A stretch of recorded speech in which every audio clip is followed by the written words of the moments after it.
Welcome friends, how are you? I know you all are doing very well and getting ready for the D-Day.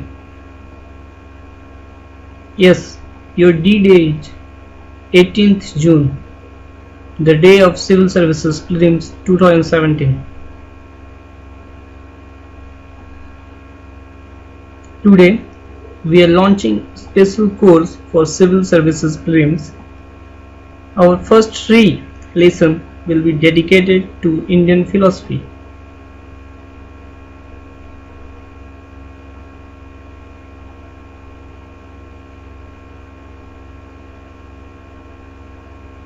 You all know that last year only one question came from this area. Can you remember that question? The question was like that. With reference to religious history of India, consider the following statements. Statement number 1. The concept of Bodhisattva is central to Hinayan sect of Buddhism. Statement number 2. The Bodhisattva is a compassionate one on his way to enlightenment. Statement number 3. Bodhisattva delays achieving his own salvation to help all sentient beings on their path to it. Which of the statements given above is or are correct? I hope this question or other questions from Indian philosophy which came in last 3 to 4 years in civil services prelims will be answered by us after completion of our 2 lessons on Indian philosophy. Friends, we cannot predict how many questions will come this year from Indian philosophy. We can hope for 3 to 4 questions from Indian philosophy and culture together.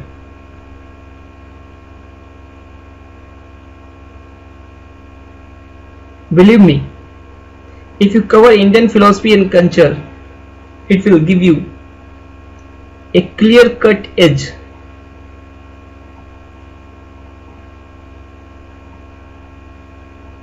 It can get you selected. It will act as a game changer.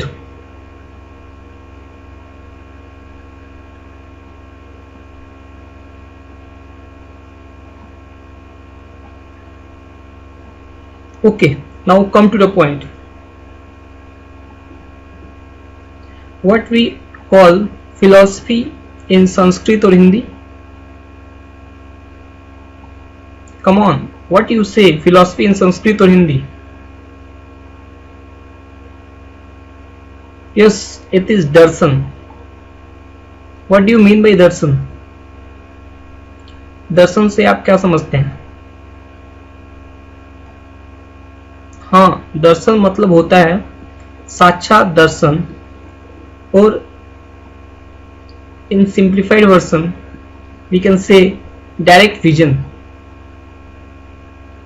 From this we can say that Indian philosophy is all about direct vision of truth and wisdom. What? It is direct vision of truth and wisdom. Okay, now let us come to our Bharatiya Darshan. There are 2 schools of thoughts in our Bharatiya Darshan. One is Nastik Darshan and other one is Astik Darshan. And this classification is based on one faith, or we can say one belief. And what is that belief or faith? It is faith in authority of God and authenticity of Vedas. In Nastik Darshan, there is no faith in authority of God and authenticity of Vedas. It deals with heterodoxy. What do you mean by heterodoxy? Heterodoxy is characterized by departure from accepted beliefs or standards. Now come to Astik Darshan. In Astik Darshan there is a faith in authority of God and authenticity of Vedas. It means that the classification is based on faith in Vedas, faith in authenticity of Vedas. If there is faith in authenticity of Vedas, it is called Astik Darshan. If there is no faith in authenticity of Vedas, it is called Nastik Darshan. And Astik Darshan deals with orthodoxy. What do you mean by orthodoxy? Yes, it means adhering to whatever is traditional, customary or generally accepted. Means whatever is traditional, we are inclined towards it. We are adhering to generally accepted principles.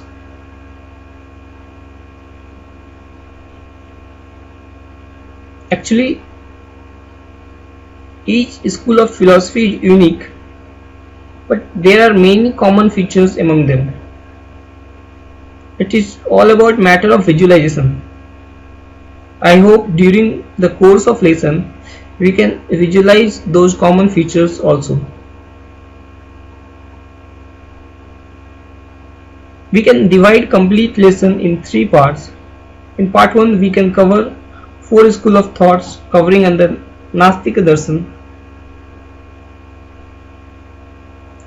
and they are Charvak, Jainism, Buddhism and Ajivika.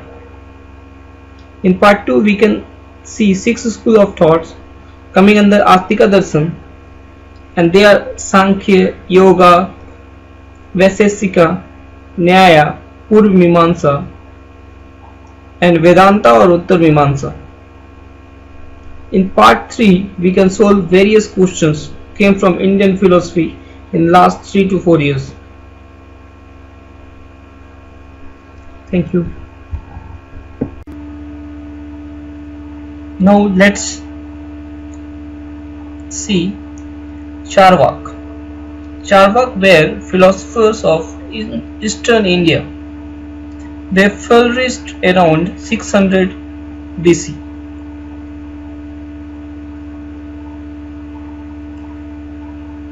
One very prominent philosopher name which is associated with Charvak philosophy.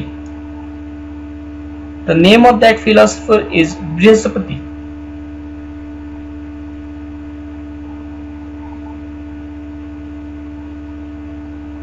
We can see that there are main features of Charvak, in that the foremost feature is materialism. In the materialist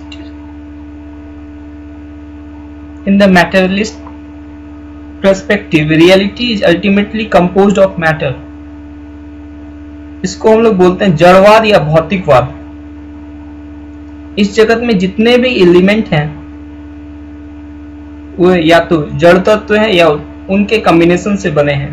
Charvaka philosophy के अनुसार इस जगत में जितने भी element हैं वो या तो जड़ तत्व हैं या उनके कॉम्बिनेशन से बने हैं. चारवाक 4 जड़ तत्वों के स्वीकार करते हैं: पृथ्वी, जल, अग्नि और वायु.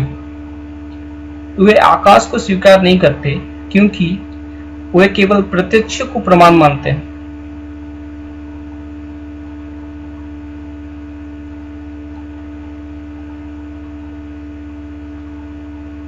एक और प्रोमिनेंट फीचर चारवाक का है hedonism. They believe in hedonism. Hedonism में क्या होता है? In hedonism human life begins and ends here, so people should try to get as much pleasure as possible.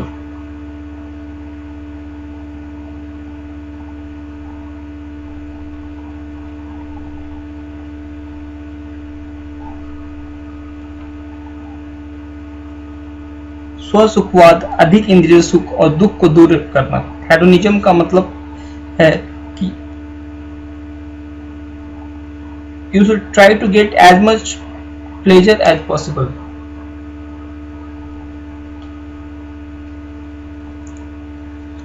Charvaka केवल प्रत्यक्ष को प्रमाण मानते हैं।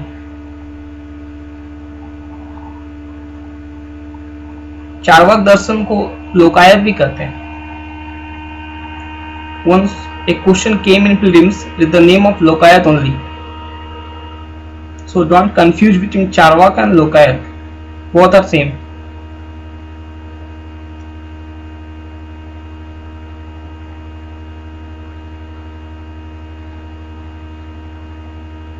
They are not believing life after death. Even they are not believing in rebirth. They are not believing in परमात्मा और आत्मा। तो चार्वाक फिलॉसफी को हम लोग कैसे समराइज कर सकते हैं कि ये केवल भौतिकवाद में विश्वास करते हैं। भौतिक तत्वों से बना हुआ मनुष्य का भौतिक शरीर ही उसका एकमात्र तत्व है, इनका मानना है। मृत्यु ही मनुष्य का अंत है। जीवन में आनंद लेना ही उसका उद्देश्य है। मृत्यु से परे कोई जीवन नहीं होता है, न स्वर्ग होता है, न नर्क और न पुनर्जन्म। और वे कर्म में भी विश्वास नहीं करते हैं। चार्वाक दर्शन आत्मा, परमात्मा अथवा इस जीवन से परे किसी अन्य जीवन में विश्वास नहीं करते। So Charvak is clear. Now let us come to Jain philosophy, which is very important from our examination point of view. The important features of Jain philosophy are universal law, asceticism, Anekantavada, स्यादवाद, न्यायवाद. Let us see universal law first.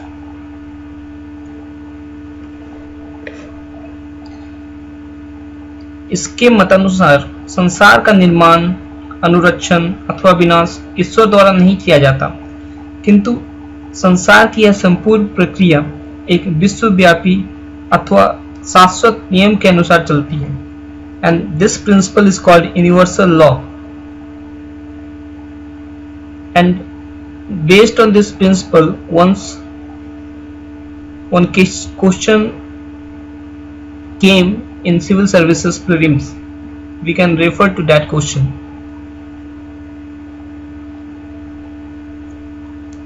The next principle is, the next important feature or principle of Jain philosophy is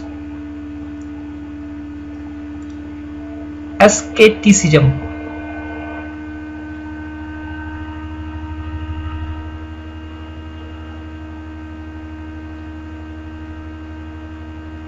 Jain धर्म के अनुसार मोक्ष तभी प्राप्त हो सकता है जब मनुष्य सब कुछ त्याग दे, लंबे व्रत उपवास करे, आत्मयातना सहे, स्वाध्याय एवं चिंतन मनन करे।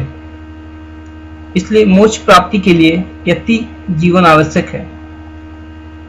Asceticism is much must for moksha.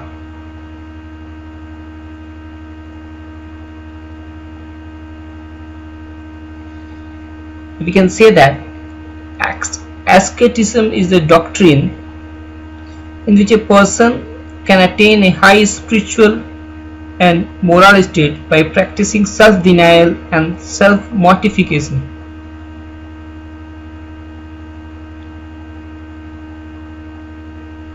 And the last in life's last stage, when that process is being implemented by oneself, it is called संलेखन.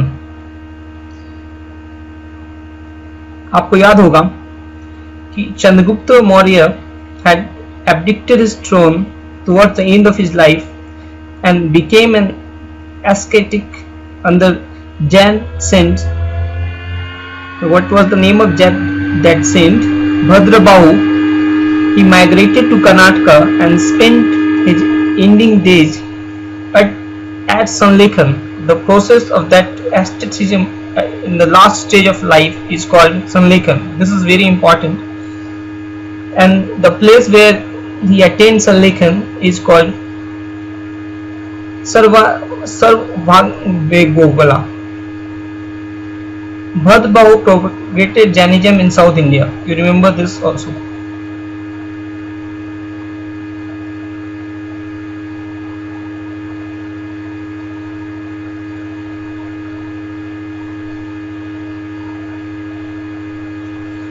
Now let us come to Anekantavad.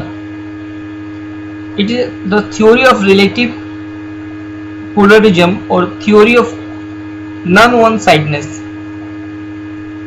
The other theory is Nyayavad, the doctrine of standpoints or viewpoints.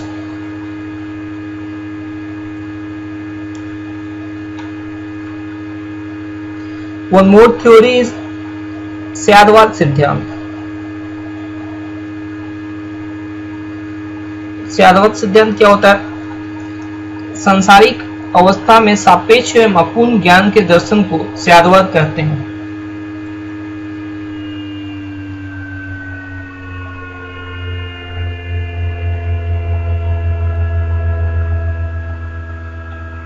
स्यादवत सिद्धांत के कारण may be और perhaps स्याद शब्द का प्रयोग करते हैं.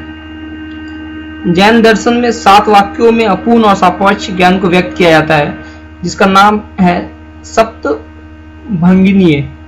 This is also very important from prelims point of view. सप्तभंगिनीय क्या है? 7 प्रकार के वैसे वाक्य जिसमें अपूर्ण एवं सापेक्ष ज्ञान को व्यक्त किया जाता है.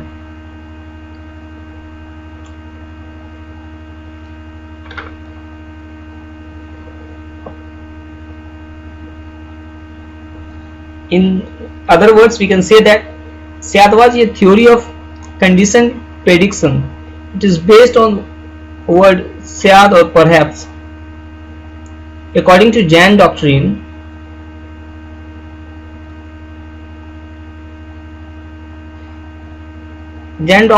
lays a strong emphasis on rationality and logic always. Jain philosophy suggests that the ultimate principle should always be logical and no principle can be devoid of logic or reason, and Syadvad is based on that theory only. तो एक बार summarise कर देते हैं. स्यादवाद, अनेकांतवाद, न्यायवाद.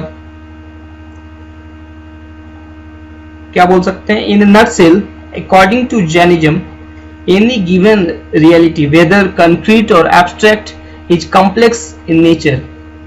It contains infinite number of possibilities. There should be no conflict between each possibilities. अब हम लोग non violence को relate कर सकते हैं जैनिज्म से. According to this principle, this can be visualized with the idea of non-violence, as it aims at unifying, coordinating, harmonizing individual and collective conflicting viewpoints into a comprehensible whole.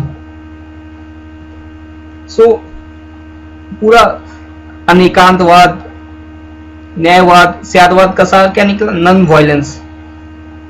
तो हम लोग देख सकते हैं कि जो जैनिज्म है वो क्या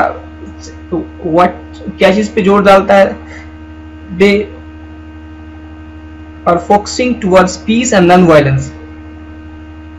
और आपको याद होगा, this was the major reason that जितने भी व्यापारिक वर्ग के लोग थे was attracted towards this religion.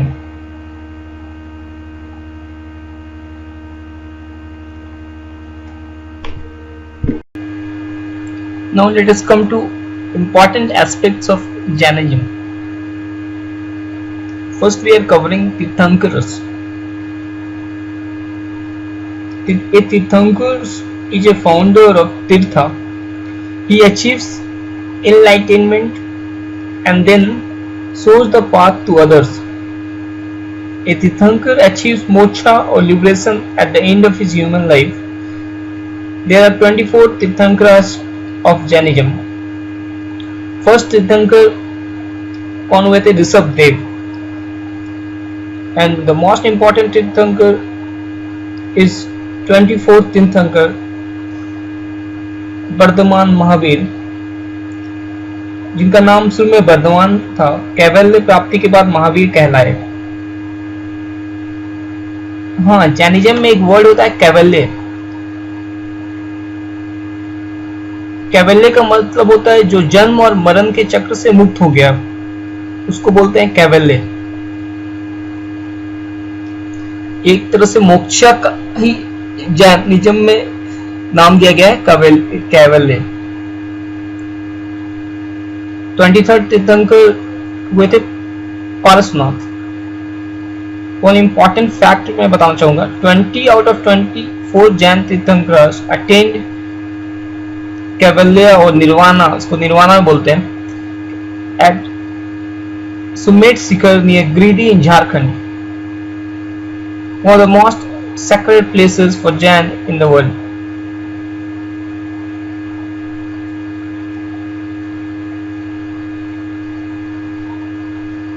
इनका नाम जैन क्यों रखा गया? क्योंकि फॉलोअर जीना बोला जाता है। जीना मतलब होता है इंद्रियों, भावनाओं और संवेगों को संयमित करने वाला व्यक्ति, और उसके फॉलोअर को बोला जाता है Jain.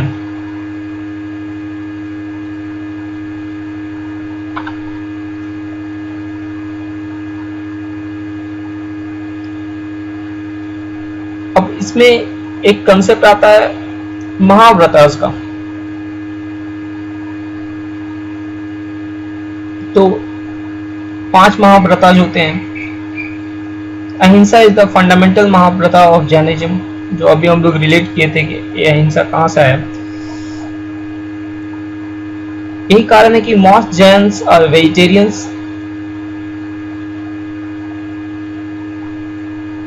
And this practice shows their faith in the principle of ahimsa. There are 5 महाव्रतास, क्या क्या हैं? One is non-violence, ahimsa. Second one is truth, satya. Third is अस्तेय, means non-stealing, चोरी नहीं करना, chastity. Fourth is chastity, ब्रह्मचर्य जिसको बोलते हैं. And fifth one is non-possession और non-attachment, इसको बोलते हैं अपिग्रह. सिमिलरली जैन में एक बहुत इंपॉर्टेंट कंसेप्ट है त्रिरत्नाज. क्वेश्चन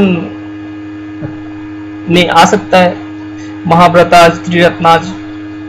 तो त्रिरत्नाज में 3 चीज होते हैं: सम्यक ज्ञान, राइट नॉलेज, सम्यक दर्शन, राइट व्यू, एंड सम्यक आचरण, राइट कंडक्ट.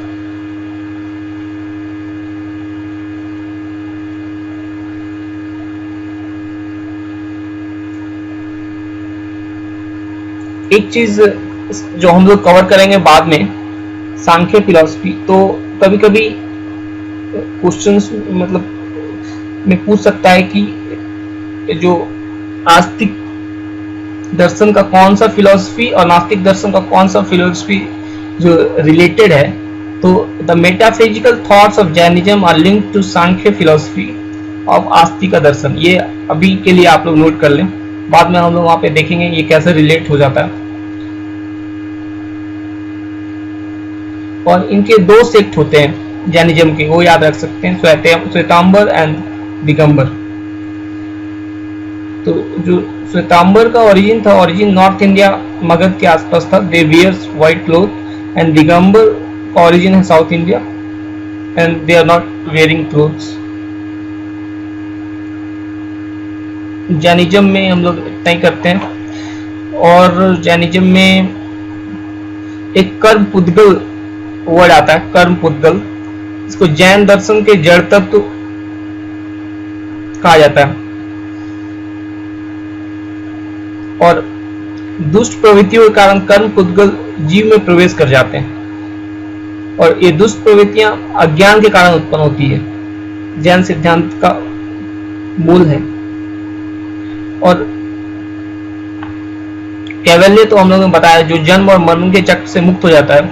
और जीव क्या है? जो संसार चक्र में फंसा रहता है, संसार चक्र को ही जन्म मरण का चक्र कहते हैं। इसमें दो वर्ड है, एक है संवर, इसको बोलते हैं वैसी प्रक्रिया जिसमें कर्म पुद्गलों का प्रवेश रुक जाता है, और एक वर्ड होता है निर्जरा, वैसी प्रक्रिया जिसमें पहले से ही प्रवेश किए कर्म पुद्गलों का नष्ट होना इंगित हो जाता है। तो सर्वर, संवर और निर्जरा से कैवल्य की प्राप्ति होती है। ये दोनों प्रक्रियाएं मिल जाती है तो कैवल्य की प्राप्ति होती है। ये सब फिलोसफिकल वर्ड है जो कभी क्वेश्चंस में आ सकते हैं। अब हम लोग चलेंगे Buddha philosophy. Now let us come to very important philosophy, Buddhism. The first and foremost principle of Buddhism is Madhyam Marg. It follows middle path.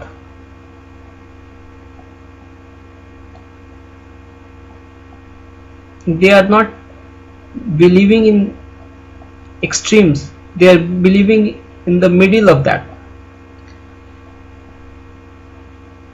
And this is all crux of the life. If you want that you remain happy, according to Buddhism, you follow middle path, and in some sense it is true also. The second principle of Buddhism is theory of dependent origination. It means that Buddhism में कोई भी कारण होता है तो उसके कारण को उत्पन्न करने के पीछे कुछ होता है, कारण उत्पन्न होने वाला सिद्धांत, इसको बोलते हैं कारणकारी सिद्धांत। जैसे भवचक्र इसी कारणकारी सिद्धांत के अनुसार चलता है। दुख है, दुख का कारण है, कारण के कारण है। जो बुद्ध के द्वारा दिया गया 4 नोबल ट्रूथ्स है, उसका जो सेंटर क्या है, उसका भी सेंटर यही है, थ्योरी ऑफ डिपेंडेंट ओरिजिनेशन। हम बुद्ध के 4 नोबल ट्रूथ्स तुरंत डिस्कस करेंगे।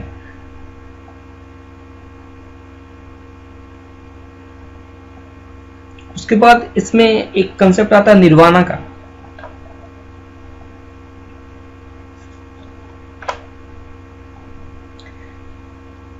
तो यहाँ का जो निर्वाणा कंसेप्ट है वो हिंदुइज्म से डिफरेंट है। बुद्धिज्म में निर्वाणा किसको बोलते हैं? Buddhism denied the concept of moksha, मतलब जो हिंदुइज्म में मोक्षा है उसको बुद्धिज्म ने नकारा। हाउएवर इट डिफाइंस, उसमें निर्वाणा कैसे वो बताते हैं कि जो जन्म और मृत्यु के चक्र से मुक्त हो जाता है उसको निर्वाण प्राप्त हो जाते हैं। It's achieved in the life time itself and not after death. तो मेन इनका जो निर्वाणा कंसेप्ट है कि ये जन्म और मृत्यु के चक्र से मुक्ति है और ये लाइफ टाइम में ही मिल जाता है। And to achieve nirvana one should follow moral code of conduct. इन्होंने उसका रास्ता ही बताया कि आप कैसे निर्वाण प्राप्त करोगे। तो बुद्धिज्म में क्या है कि निर्वाण शरीर रहते ही हो जाता है, और जो बौद्ध दर्शन है वो आत्मा को अस्वीकार करता है।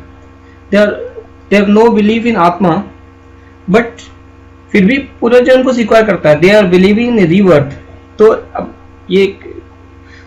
ये आत्मा को अस्वीकार भी करते हैं, पुनर्जन्म को ऊपर विश्वास भी करते हैं। तो इसका मतलब क्या हुआ कि बौद्ध दार्शनिक के अनुसार पुनर्जन्म संस्कारों के रूप में चरित्र का होता है, ना कि आत्मा का। आत्मा का पुनर्जन्म नहीं होता, लेकिन संस्कारों के रूप में चरित्र का पुनर्जन्म होता है। अब हम लोग देखेंगे 4 नोबल ट्रूथ्स, अष्टांगिक मार्ग।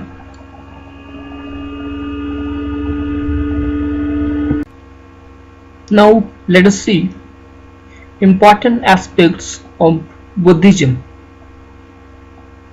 The first and foremost important aspect of Buddhism is Four Noble Truths. Just now we have discussed the principle behind Four Noble Truths is theory of dependent origination.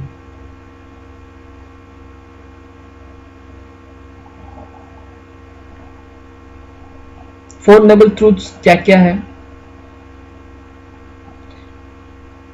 Actually ये these four noble truths are fundamental teaching of Buddha. The first truth is संसार दुखमय है, मतलब दुख है और हमारा संसार उस कारण दुखमय है। दूसरा क्या है कि दुख उत्पन्न करने वाले कारण हैं। तीसरा क्या है कि दुख को रोका जा सकता है, ऐसा नहीं है कि हम दुख को रोक नहीं सकते। तो ये जो तीसरा नोबल ट्रूथ है, इससे हम निर्वाण को रिलेट कर सकते हैं। मतलब अगर हम दुख से मुक्ति पालेंगे तो हम निर्वाण को प्राप्त कर लेंगे। तो एक तरह से तीसरा जो नोबल ट्रूथ है वो निर्वाण को बता रहा।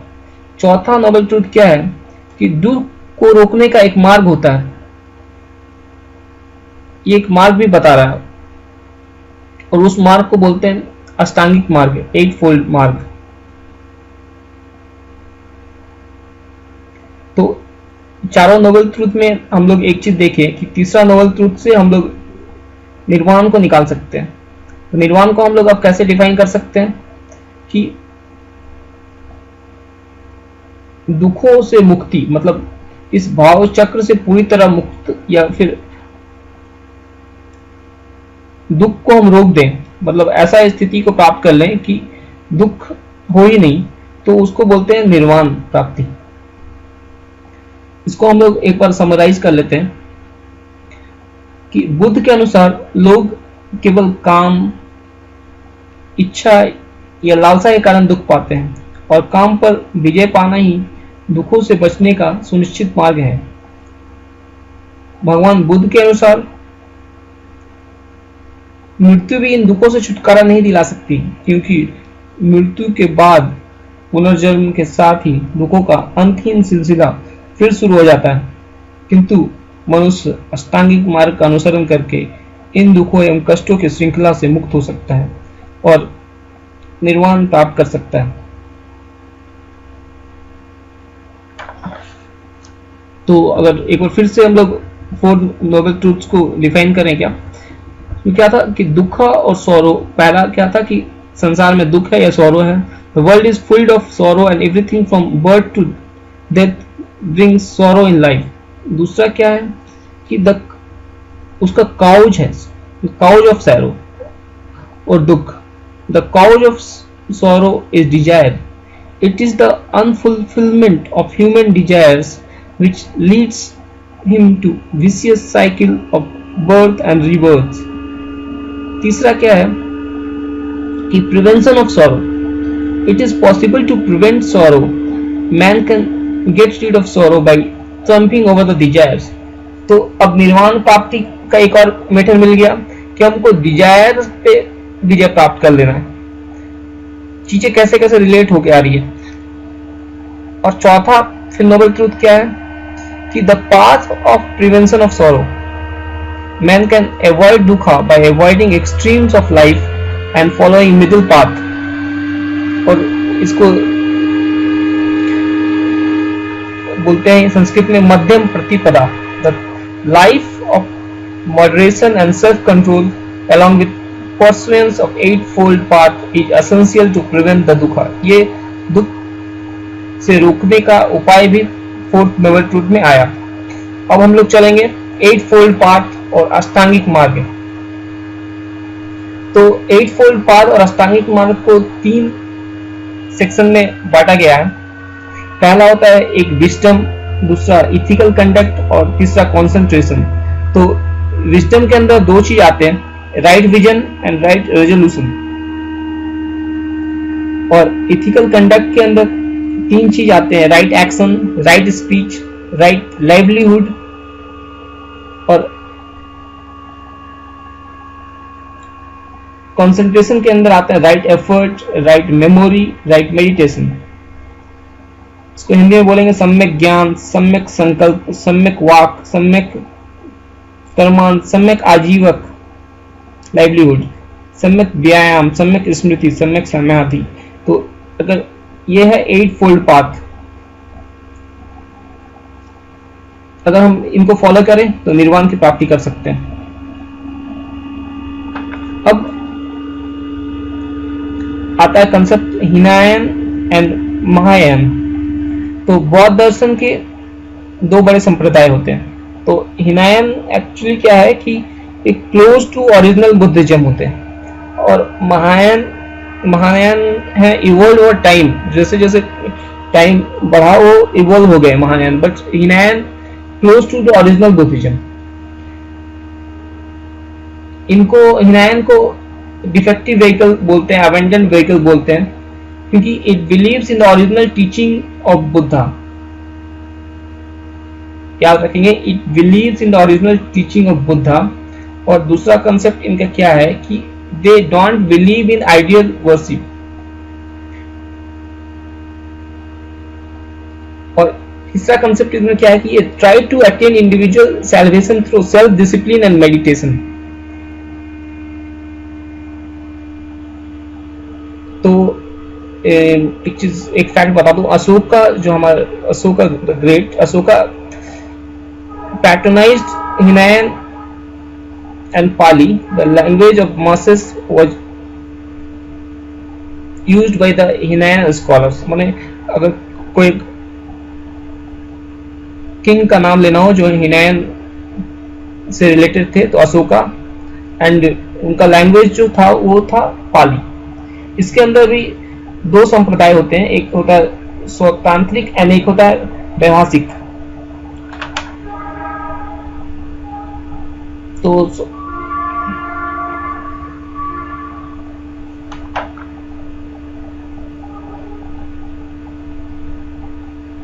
अब हम लोग चलते हैं महायान के। तो this sect believes in heavy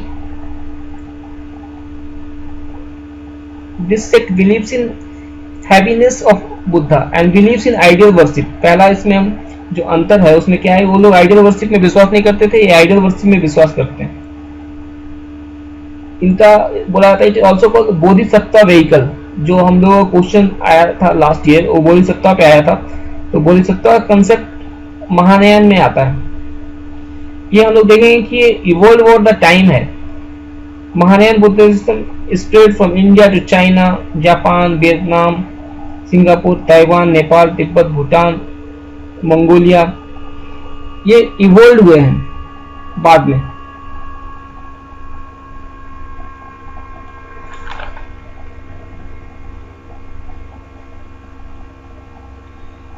तो इसमें एक कंसेप्ट आता है बोधिसत्व का।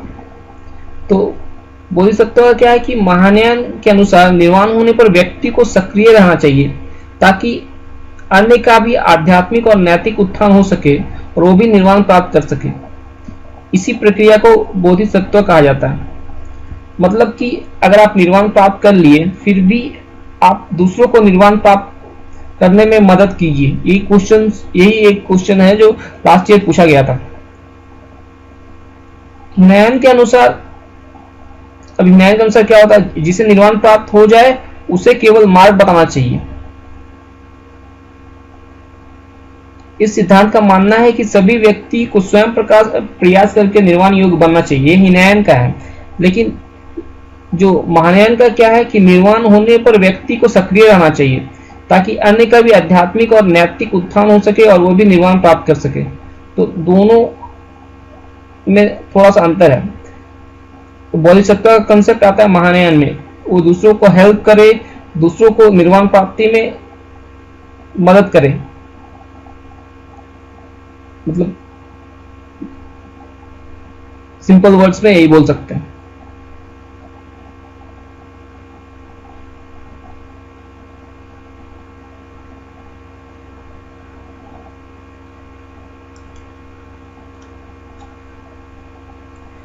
दोनों हिनायन हो या महानयन, दोनों का जो रिलेशन है बौद्धिज्म से, दोनों फोर नोबल ट्रुथ्स को मानते हैं, दोनों अष्टांगिक मार्ग को मानते हैं।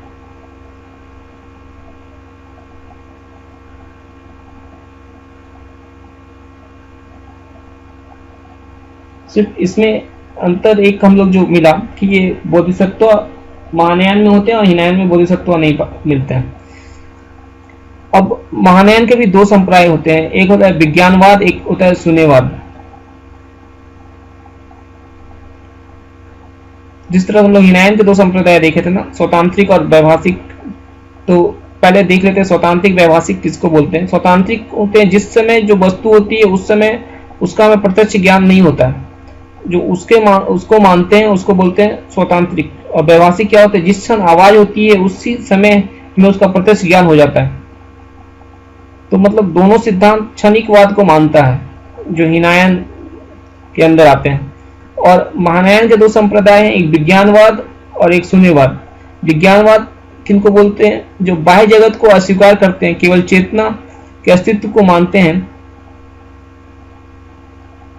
और केवल चेतना का अस्तित्व स्वीकार करते हैं, उनको बोलते हैं विज्ञानवाद। और शून्यवाद क्या है, वस्तुओं के बारे में कोई संतोषजनक व्याख्या नहीं कर सकते, अतः सब कुछ शून्य है, कोई युक्ति संगत सिद्धांत नहीं है। नागार्जुन ने शून्यवाद पर विचार दिया।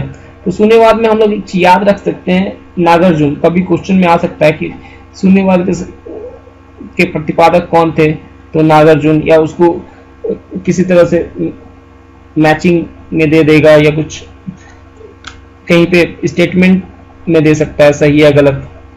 तो नागार्जुन को हम लोग एसोसिएट करेंगे शून्यवाद से। ओके, तो हम लोग बुद्धिज्म को इतना ही छोड़ते हैं अभी, और अभी चलते हैं Ajivika philosophy. Now let us come to Ajivika philosophy. Makkhiputta Ghosala, the name, who is the founder of Ajivika sect, and he preached that man can never escape the law of the deed done by him, means believe in karma phala, believe in karma. What this philosophy tells, destiny guides the fate of a man. No one, not even a small animal, can escape the verdict of destiny and karma phala.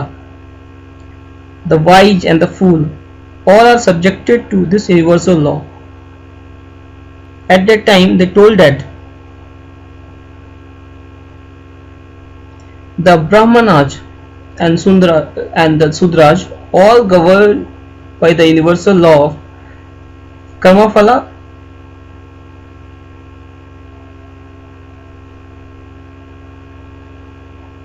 So what they are telling, it is useless to perform yajna and worship of gods. It is equally futile to respect the Brahmanas, who also cannot escape the law of the deed.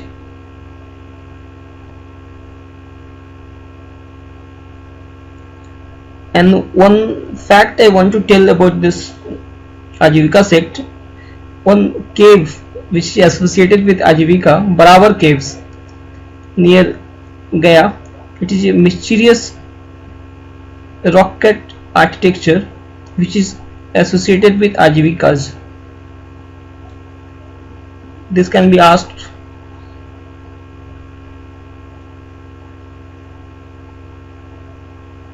So we are ending here. Again we will come for 6 School of Thoughts of Astika Darshan. Thank you.